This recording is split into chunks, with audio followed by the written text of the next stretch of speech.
Hello YouTube. Today we're going to cover the installation of the S&K scope mount rings. This is going to be a package from S&K for an M91 30 slash M91 59 model. This is made by S&K scope mounts. You had seen a similar scope mount presented previously on for my M38 about a year and a half ago, almost 2 years ago.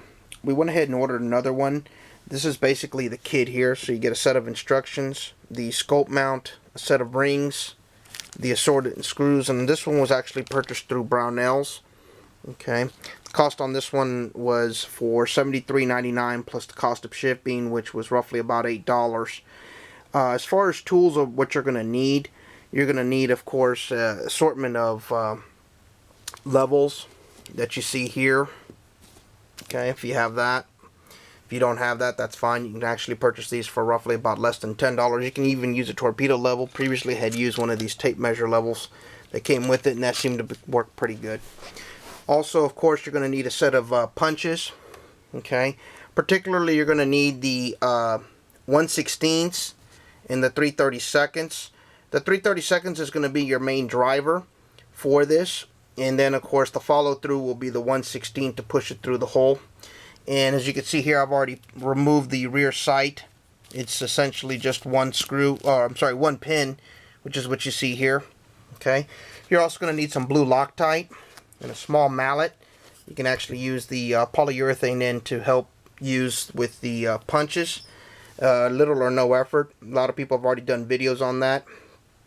And also have a small screwdriver here that I just happen to have there in place. And of course you still need your M91 30. Now this M91 30 is a project rifle that I'm currently working on. This one is not complete, but I did agree to have a friend of mine allowed me to install the scope mount, seeing that they had successfully worked on my M38. They wanted to use it on an M91 30. This rifle has just been recently refinished, leaving the original cartouche marks in place, not removing any of the markings. Just simply remove the nasty cosmoline that was in it. This is actually an Izhevsk model, Izhevsk Arsenal model, and this is actually a 1943 model to be exact. It may or may not pick up on the Arsenal stamp there, but as you can see here, I went ahead and removed the rear pinhole sight, or rather the pin that holds the rear sight in place. So I started with this here, the 3/32 punch. You can see that it is actually a little bit smaller. Here's the original pin, and of course it's smaller. Okay, now what causes the pressure is the actual retention of the rear sight and this leaf spring.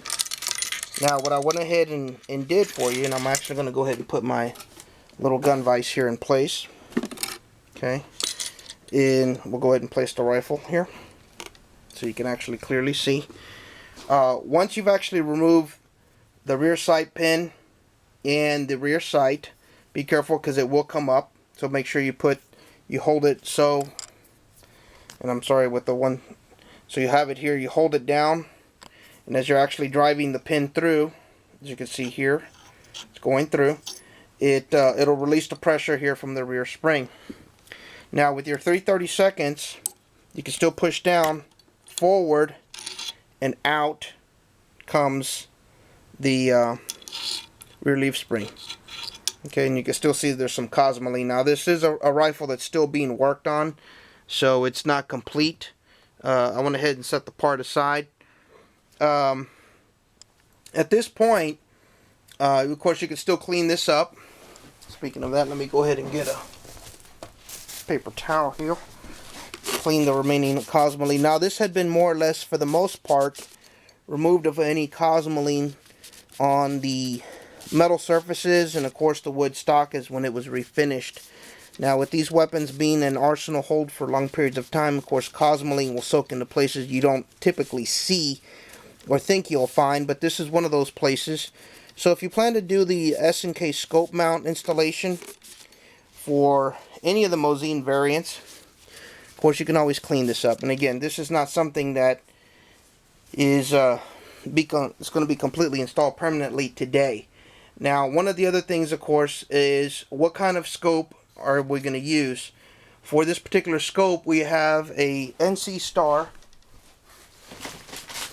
Pistolero scope, and I have that here. And this one happens to be a 2 to 7 by 32 objective lens. It is black, item number SPB2732B, and of course this is the 2 to 7 designation there, and the 32mm objective lens, and of course it's black. Now with the S&K, it does come with 1-inch scope mounts, or 1-inch scope rings rather, not mounts. And here's the box that it came in. It is the little rings. Okay, it is it's all sealed, and it is pre-packaged in a little bag. One of the things that they do recommend when installing these is that you mark the two halves, so therefore you keep them consistent. And here's your adjustment screws that will go onto the base. Okay, and it also comes with the Allen wrench to use to tighten. Now these are going to actually slip into the scope mount base. Now the base is actually going to allow here and here the actual setting of the rings, and then of course there are some spaces, these holes right here, there are some screws, so it allows you some windage adjustment. Now with the new scope, what I would recommend doing, and I'm going to get the scope here, this is actual technically considered a long eye relief scope. For those that are not familiar with that, here's the NC Star version. Yes, it does have the seal. I know this came up on another question as to which type of scope. So there's the NC Star. I've used this on my M38. A relatively nice scope. It gives you a very good line of, it's a duplex sight. You may or may not be able to see that very clearly in the camera. Okay. But it will basically mount on the rifle like so, give or take, once I actually show you what it's going to look like once it's mounted. But for the most part, it is going to be long eye relief, so it does give you plenty of room here to actually still use stripper clips or still manually load your cartridges 5 into the magazine without interruption, without the use of a turn down bolt. However, some people still like to use turn down bolts, as in the case of my M38. This rifle will have a turn down bolt as well. We're waiting on that to come in, and that's going to be provided by MN-Ritz22. Check out his site there on eBay. Offers quite a number of selection of accessories, but it is something that is worth noting. Once again, here's the NC Star spotting scope. Okay, so in essence, what is needed here, what you always obviously want to do, is you want to take advantage of using your levels, such as something like these. Okay, and of course this is kind of a spur of the moment type of situation, but for the most part, what you want to do is keep your rifle level. Okay, this actually has magnets on the bottom, so it's kind of nice to have these magnetic ones, but you can make your adjustments on the rifle accordingly. Is to see right here, it's obviously tilted back, so you would want to elevate it to where it is sitting level, and there you have the bubble. Okay, so once it sits level on the bubble like so, you can also calibrate it in other spots too to make sure. And again, I'm just simulating this. And of course, then what you also want to do is simulate a side-by-side comparison to make your adjustments.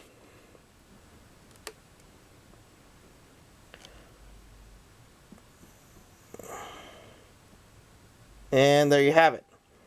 So simulating that this was even and level. that's where you would have your scope setting. So it is level this way. And, of course, again, I have to raise this because it's trying to do this one-handed. It's a little bit heavier, hectic. So there you would have it. So you would have it level both ways, as you can see there, to some degree. Okay. So it would be level. So once you confirm that, what you would have is your set of screws here. And it's going to come with a small base.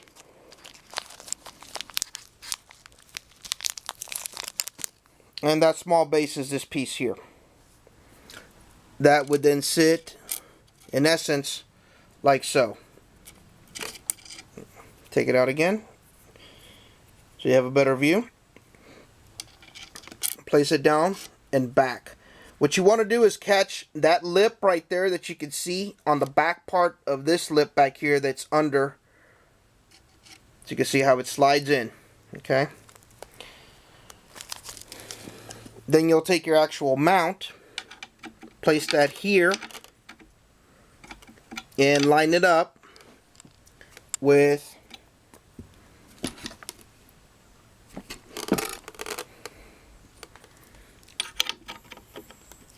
the rear sight. Now, of course, again, this isn't completely clean, but it will sit flush. Now, with some of these AKs, Mosins, not the AKs, the Mosin variants, keep in mind that you may have some variation in the space. So some filing may be needed either here or on the base itself. But in essence, the base will then sit down and line up with the screws of the mount. Okay, and this one is going to involve a little bit of work. You may end up having to tap it in, but once you get that in there, then you have your screws. And those screws would actually be these two right here. Now those screws are going to actually line up here, as you can see, and then again on the opposite side. Okay. Now as far as the other screws that you see here, you have a screw that has an Allen wrench at top, and then it also has another screw that has an Allen wrench hole. Of course, it's not very clear because it is dark. And this one will then actually sit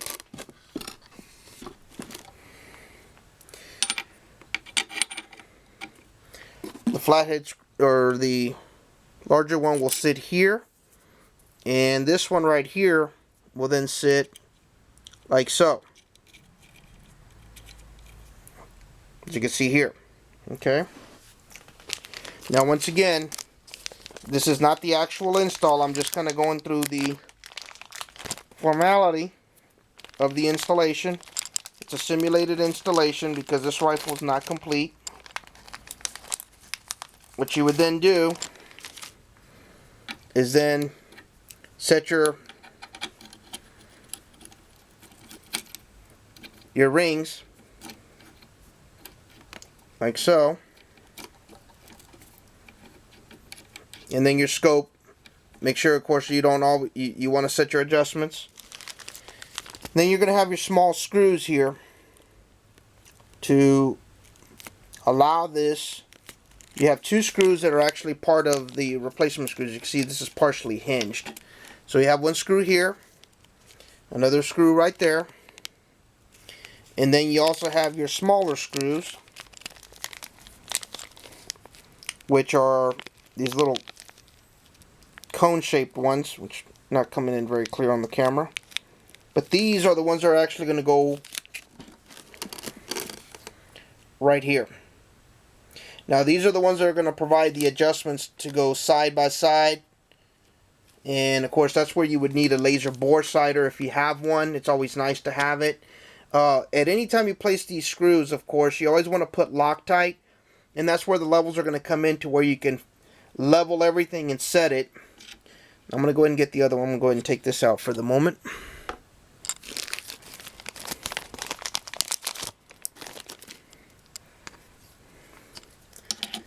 And these are easy drop-ins, as you can see right here, down and to the side.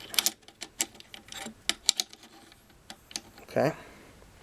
Well, then of course your scope with the label towards the back in the case of an NC Star, or any brand for that matter,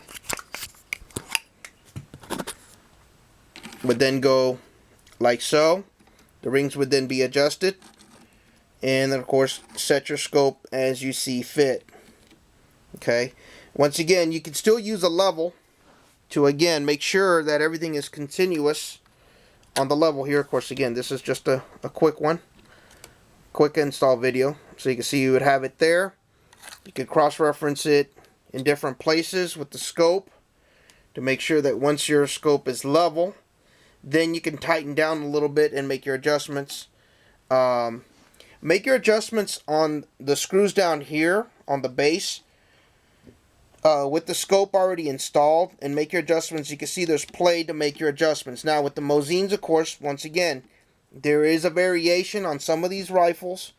It is slightly left or right where you have to make your adjustments. That's where you hear a lot of people complain that the rear scope mount, when they install them, sometimes it's canted to one way or the other. This one gives you a variation to kind of give you an idea. As you can see, it's probably anywhere from 1 to 3 degrees variation to the left or to the right.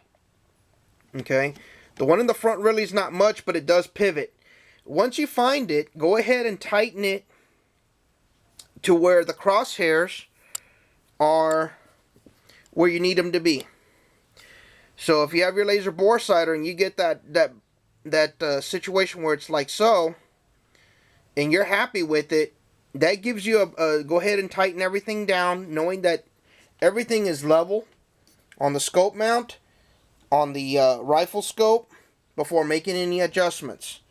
Once you get it set, of course, with everything having Loctite on all the screw settings, make sure that you put you clean out the holes, you clean out the screws to make sure that there's no oil in here or on the threads or anything like that. Just put a small dot of the blue Loctite. The blue Loctite here, I have this one that's a blue 245. Works really, really good. Been using it on most of my weapons. And set your screws, tighten them.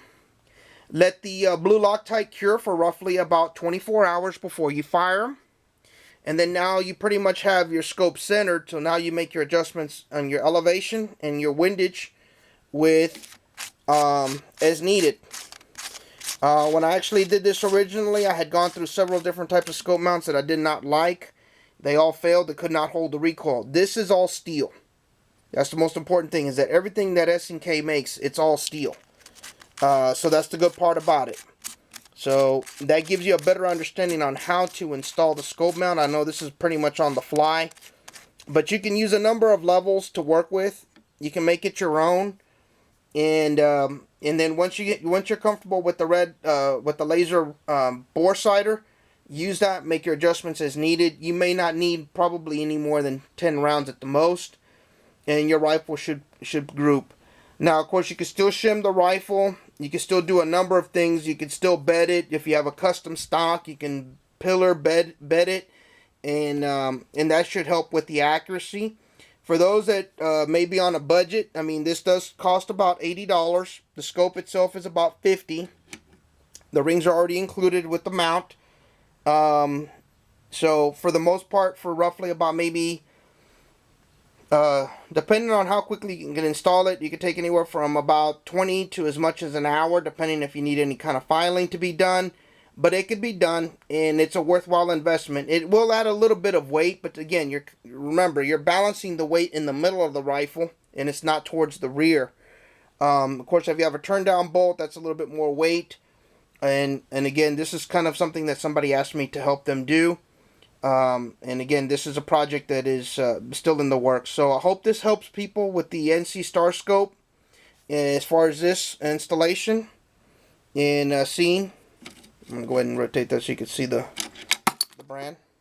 Okay. It is an NC Star. Let's see if we can get it to focus. And not bad for the money. I've had my scope now for a number of years, and I've probably fired well over 100 rounds through it and still have not had any issues with the mount letting loose. but it's worth it. Haven't had any issues with the NC Star scopes. They seem to tolerate pretty much heavy recoil, as well as the notorious 54R recoil that we're all accustomed to. I hope this video does help you. If you choose to install the scope mount, this will work. You can also use the same method of installation on the other scope mount that I've also used, which is the UTG tri mount. I do not use the little side rails. Some people do like them, some don't. I don't use them. Don't have a need for them. But it's just merely a suggestion. Somebody had asked me, how would you mount something like that? And again, just account for the fact that there is going to be a little bit of variation on these rear leaf bases. That it's spring loaded. Definitely account for that. And if you have any questions, please feel free to post them. I hope this helps you. And thank you for your subscriptions, and thank you for watching my channel. Good luck and happy shooting.